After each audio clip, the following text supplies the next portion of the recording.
जय हिंद दोस्तों, आप सभी का स्वागत है आपके अपने यूट्यूब चैनल एसजी स्टडी पे। आज हम करने वाले दिल्ली पुलिस के प्रीवियस ईयर जीके का पार्ट 4। अगर पार्ट 1, 2, 3 नहीं देखे हो जाके आप लोग देख लेना, लिंक आप लोग को डिस्क्रिप्शन बॉक्स में मिल जाएगा।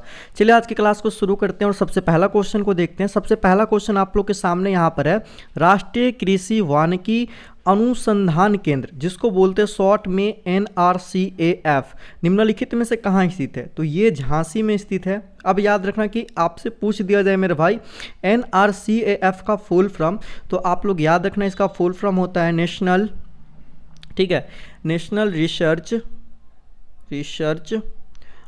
सेंटर फॉर एग्रो फॉरेस्ट्री, ठीक है, फॉरेस्ट्री।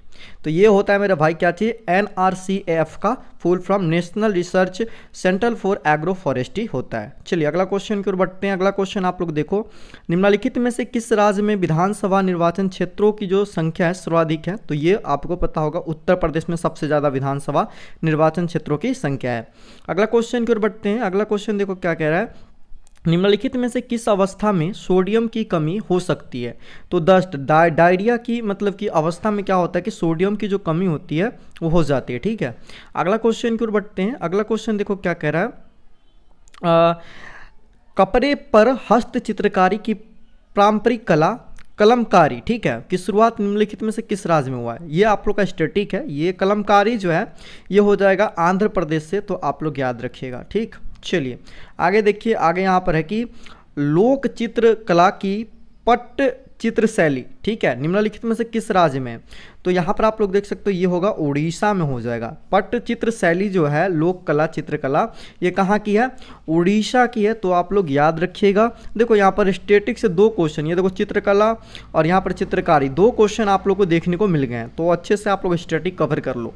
देखो अगला क्वेश्चन है कि यहाँ पर राष्ट्रमंडल खेल 2022 आयोजन निम्नलिखित में किस शहर में किया जाना निर्धारित है? ये तो बर्मिंघम में हो गया है, कॉमनवेल्थ गेम जिसको बोलते हैं। ये हर 4 साल में होता है, ठीक है। ये पुराना है तो आप लोगों को पुराना याद नहीं करना है, 2022 में हो तो अब 26 में होगा, ठीक है। 2026 में कहाँ होगा कॉमनवेल्थ गेम, राष्ट्रमंडल खेल कहाँ होगा 2026 में? तो ये होगा ऑस्ट्रेलिया में। कहाँ होगा?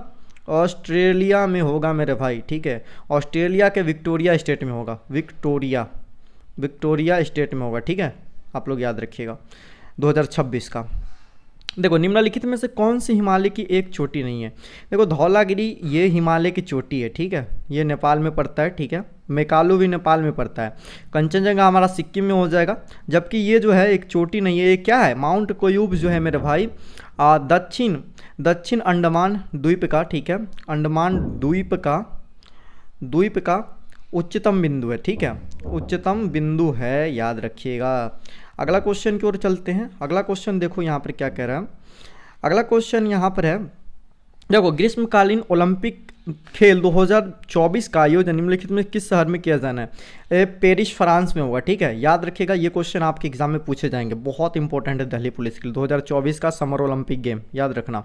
अगला क्वेश्चन चलते हैं। अगला क्वेश्चन देखो क्या कह रहा है, भारत का सर्वोच्च नागरिक सम्मान भारत रत्न किस गायक को पहली बार मिला था? तो वो मिला था MS सुब्बलक्ष्मी को मिला था। और उसके बाद हम लोग का ये याद रख सकते हो, लता मंगेशकर को भी मिल रखा है 2001 में, ठीक है, क्या? भारत रत्न।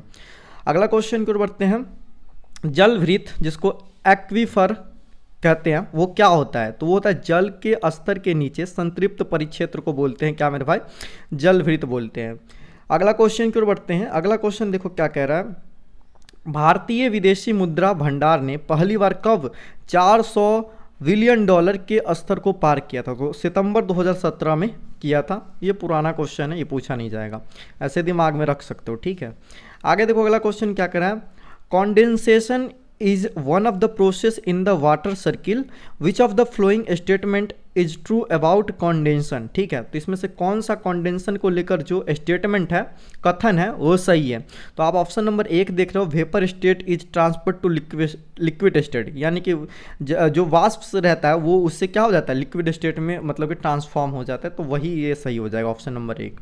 अगला क्वेश्चन देखो क्या कह रहा है, 1919 में जालियांवाला बाग हत्याकांड कहाँ हुआ था? तो ये अमृतसर पंजाब में हुआ था, आप सबको पता होना चाहिए, ठीक है। अगला क्वेश्चन की ओर बढ़ते हैं। अगला क्वेश्चन देखो क्या कह रहा है, 9 जुलाई 2020 को निम्नलिखित में से किसने, ये करंट अफेयर के क्वेश्चन, इसको छोड़ो, ठीक है, ये पूछा नहीं जाएगा।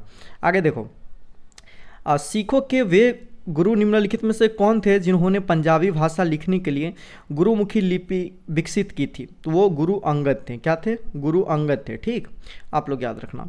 अगला क्वेश्चन की ओर चलते हैं। अगला क्वेश्चन देखो क्या है, प्रख्यात शास्त्रीय नृत्यांगना शोभना नारायण का संबंध किस नृत्य शैली से है मेरे भाई? तो वो शोभना नारायण जो है वो कथक करती है, तो आप लोग को पता होना चाहिए।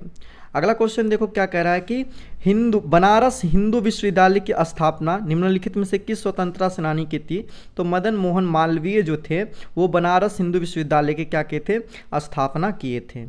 अगला क्वेश्चन की ओर बढ़ते हैं। देखो कि भारत के किस राज्य में प्रति व्यक्ति आय जो है सर्वाधिक है? तो गोवा स्टेट है मेरे भाई, जहाँ की प्रति व्यक्ति आय जो क्या है सबसे ज़्यादा है। आगे देखो यहाँ पर अगला क्वेश्चन 20 नंबर, आप लोग देखिए क्या कह रहा है, बौद्ध परिषद जिसके कारण बौद्ध धर्म अंततः दो भागों हिनयान और महायान में बट गया, यह निम्नलिखित में से किस स्थान पर आयोजित की गई थी? तो ये जो राइट आंसर हो जाएगा दोस्तों, कश्मीर में की गई थी। ठीक है, आप लोगों को पता होगा।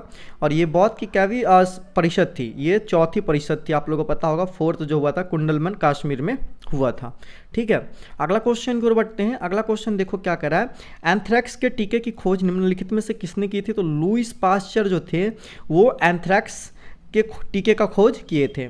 अगला क्वेश्चन 22 नंबर, निम्नलिखित में से कौन सा राजवंश भारत के दक्षिणी भाग से संबंधित नहीं है? तो ये चौहान या चहमन राजवंश जो है भारत के दक्षिणी भाग से संबंधित नहीं है, जबकि चोल, चेर, पांडव राजवंश ये सब कुछ कहाँ से है? दक्षिणी भारत से संबंधित है। ठीक है, आगे देखो यहाँ पर मोतीलाल नेहरू के साथ स्वराज पार्टी के सह संस्थापक निम्नलिखित में से कौन थे? तो वो थे चित्तरंजन दास। चित्तरंजन दास जो थे मोतीलाल नेहरू के साथ स्वराज पार्टी के सह संस्थापक थे। अगला क्वेश्चन की ओर चलते हैं। अगला क्वेश्चन देखिएगा, प्लेइंग इट माई वे आत्मकथा निम्नलिखित में किसका है? तो ये सचिन तेंदुलकर का है मेरे भाई, प्लेइंग इट माई वे, आप लोग याद रखिएगा। अगला क्वेश्चन है कि तलूनी महोत्सव, तलूनी महोत्सव जो है निम्नलिखित में से किस राज्य में मनाया जाता है मेरे भाई? तो ये नागालैंड का हो जाएगा तलूनी महोत्सव। अगला क्वेश्चन की ओर बढ़ते हैं। 26 नंबर, महात्मा गांधी ने 12 मार्च 1930 को निम्नलिखित में से किस स्थान से नमक सत्याग्रह प्रारंभ किया था? तो ये साबरमती से क्या किए थे? नमक सत्याग्रह जो था वो शुरू किए थे। ठीक है, पूछा जाएगा कि नमक सत्याग्रह कब चालू किया? तो 12 मार्च 1930 को नमक सत्याग्रह शुरू किया गया था। अगला क्वेश्चन की ओर बढ़ते हैं। अगला क्वेश्चन देखो कि निम्नलिखित में से कौन सी एक जायद फसल, जायद की फसल यानी कि जायद ऋतु में उगाई जाने वाली है? ठीक है, कौन सी है? तो वो तरबूज जो है मेरे भाई एक जायद फसल है, आप लोग याद रखिएगा। अगला क्वेश्चन की ओर चलते हैं मेरे भाई। अगला क्वेश्चन यहाँ पर है कि निम्नलिखित में कथनों में से कौन सा कथन सही है? तो इसका जो राइट आंसर हो जाएगा मेरे भाई ऑप्शन नंबर क्या हो जाएगा? बी हो जाएगा। देखो, भारत का जो उपराष्ट्रपति होता है ना, राज्यसभा का पदेन अध्यक्ष होता है, जबकि प्रधानमंत्री पदेन अध्यक्ष नहीं होता है राज्यसभा का, राष्ट्रपति भी नहीं होता है, जबकि महान न्यायवादी भी इसका क्या होता है? अध्यक्ष नहीं होता है। ठीक है, राज्यसभा का कौन होता है? उपराष्ट्रपति होता है, याद रखिएगा। आगे चलो, आगे चलते हैं। ये करंट अफेयर इसको छोड़ेंगे। देखो यहाँ पे 2011 के जनगणना के अनुसार निम्नलिखित में से कौन सा राज्य सबसे कम जनसंख्या वाला है? तो सिक्किम जो है सबसे कम जनसंख्या वाला राज्य है। अगर सबसे ज़्यादा पूछा जाए तो वो हो जाएगा उत्तर प्रदेश। ठीक है, अगला चलते हैं। अगला क्वेश्चन देखो यहाँ पर, इंडियन प्रीमियर लीग IPL जिसको बोलते हैं, ठीक है, क्रिकेट टूर्नामेंट के आरंभिक संस्करण सीजन की विजेता निम्नलिखित में से कौन से? तो सबसे पहली बार IPL कौन जीता? तो राजस्थान रॉयल्स ने पहली बार IPL जीता था।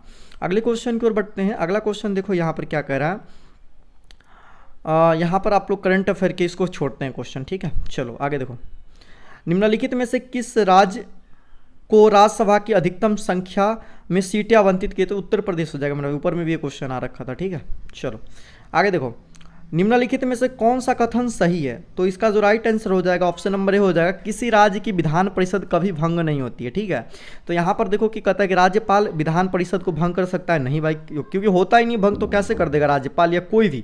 6 वर्ष के बाद भंग होता है? नहीं होता है। ठीक है, विधान परिषद 5 साल बाद भंग हो सकता है? नहीं होगा, क्योंकि किसी राज्य का विधान परिषद कभी भी भंग नहीं होता। इस बात को आप लोग याद रखिएगा। अगला क्वेश्चन देखो कि प्रसिद्ध कामाख्या मंदिर निम्नलिखित में से किस राज्य में है? तो ये असम में है, आप लोग याद रखिएगा। बहुत बहुत प्रसिद्ध मंदिर है। ठीक है, माँ कामाख्या का। अगला क्वेश्चन की ओर बढ़ते हैं। अगला क्वेश्चन देखोगे यहाँ पर निम्नलिखित में से किस भारतीय इतिहासकार ने फरवरी 2019 में इजरायल का प्रतिष्ठित डैन डेविड पुरस्कार प्राप्त किया? संजय सुब्रमण्यम। करंट अफेयर के, इसको छोड़ देना, मत याद करना, ये भी करंट अफेयर है मेरे भाई। चलो आगे चलते हैं। देखो, वर्ष 1897 में ब्रिटिश अधिकारियों वाल्टर चार्ल्स रैंड और चार्ल्स आयर्स्ट की हत्या के आरोप में निम्नलिखित में से किसे फांसी की सजा दी गई थी? तो चाफिकर बंधु को क्या किया गया था मेरे भाई? फांसी की सजा दी गई थी, ठीक है, वर्ष 1897 में। अगला चलते हैं, अगला क्वेश्चन देखो यहाँ पर क्या कह रहा है। अगला क्वेश्चन है कि RBI, ठीक है, को विदेशी मुद्रा विनियमन अधिनियम फेरा द्वारा मुद्रा विनिमय नियंत्रण हेतु वैधानिक शक्तियों प्रदान की गई है। कब की गई? तो 1947 में। RBI को विदेशी मुद्रा विनिमय अधिनियम फेरा, जिसको बोलते हैं, 1947 द्वारा मुद्रा विनिमय नियंत्रण हेतु वैधानिक शक्तियाँ प्रदान की गई है। बात आ गया फेरा का, तो फेरा का फुल फॉर्म हम लोग जानते हैं। फेरा का फुल फॉर्म होता है मेरे भाई फॉरेन एक्सचेंज, ठीक है, एक्सचेंज, उसके बाद हो जाएगा रेगुलेशन एक्ट, ठीक, ये होता है फेरा का फुल फॉर्म। RBI का पता ही होगा, रिजर्व बैंक ऑफ इंडिया, ठीक है। चलो आगे चलते हैं।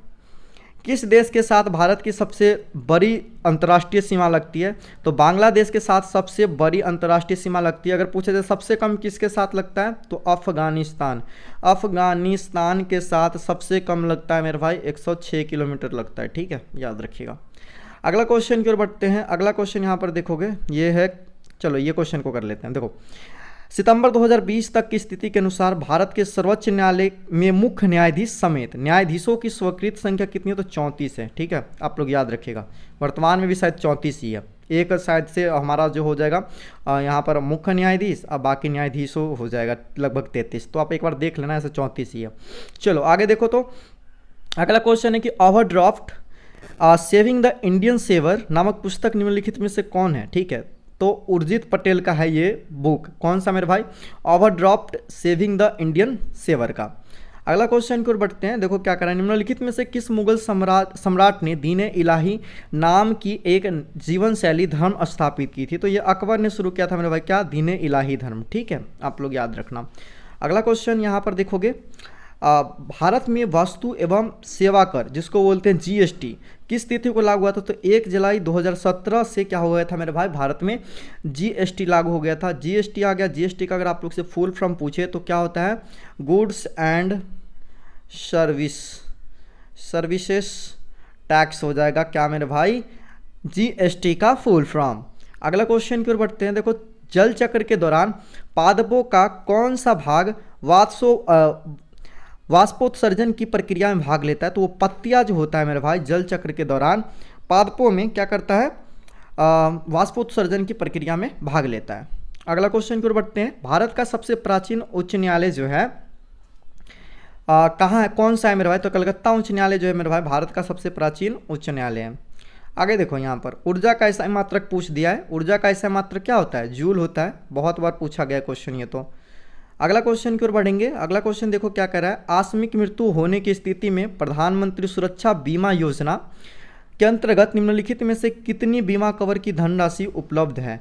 तो ये हो जाएगा 2 लाख। क्या हो जाएगा? 2 लाख, आप लोग याद रखिएगा।